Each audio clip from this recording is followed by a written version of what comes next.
સૈનિક eco cell crime બ્રાન્ચે એક મોટા કૌભાંડનો પર્દાફાશ કર્યો। સુરત સૈનિક ઇકોસેલ ક્રાઇમ બ્રાન્ચે એક મોટા કૌભાંડનો પર્દાફાશ કર્યો, જેમાં ગ્રીન વોલ એન્ટરપ્રાઇઝ નામની ફર્મ ચલાવતા આરોપીઓએ સ્ટોક માર્કેટિંગ ટ્રેડિંગના નામે રોકાણકારો પાસેથી કોલર રૂપિયા પડાવી પેટી રૂપિયા પ્રાપ્ત થયેલ છે વિશ્વાસઘાત કર્યો હતો। ઇકોસેલ ક્રાઇમ બ્રાન્ચે ભાગીદારોની પણ ધરપકડ કરી છે। Reporter Sunil Ganjawala, Surat, CZ24 India news. Chetnaben Ganava અને અમે સત્યની સાથે। ઘટના એવી બની છે કે જૈનમ બ્રોકિંગ લિમિટેડની સબ બ્રાન્ચ ગ્રીન વોલ, જે નિમિતભાઈ એના પાર્ટનર અને હિરેનભાઈ જાદવ એ બે હતા, તેણે બધાની ડિપોઝિટ લઈને એક નિમિતભાઈ છે તે ફરાર થઈ ગયા છે અને હિરેનભાઈ છે તે પોલીસ સ્ટેશનમાં સરેન્ડર થઈ ગયા છે।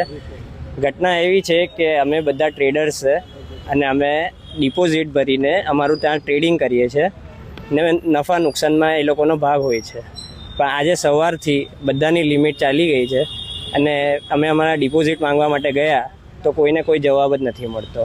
કેટલી ડિપોઝિટ છે?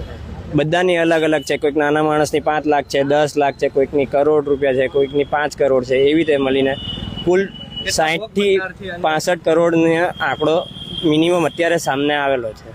કેટલા ભોગ બનનાર છે અને કેટલો આંકડો લાગી રહ્યો? ભોગ બનનાર કમસે કમ 50 થી 60 લોકો છે, જેમાં નાના વર્ગના લોકો પણ છે અને મોટા પણ લોકો છે। નાના વર્ગના લોકોને અત્યારે કન્ડિશન એવી આવી ગઈ છે કે તે લોકો પાસે ઘરે જવા માટે બી પૈસા નથી ને એ લોકો કોઈક ઊંધું પગલું લઈ લે એવી સ્થિતિ આવી ગઈ છે। અમુક લોકો ફોરેક્સ માર્કેટનું ટ્રેડ કરતા કે કઈ રીતના કરતા? ના, આ ઇન્ડિયન શેર માર્કેટનું જ હતું, જે હતું તે બધું ને બધું લીગલ છે। અત્યારે તમે કોના વિરુદ્ધ ફરિયાદ નોંધાવી છે અને હવે આગળ તમારી શું માંગ છે?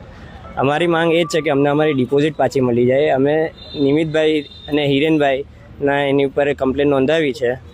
ગ્રીન વોલ કંપની છે એની પર કમ્પ્લેન કરી છે, જે જૈનમની સબ બ્રાન્ચ છે।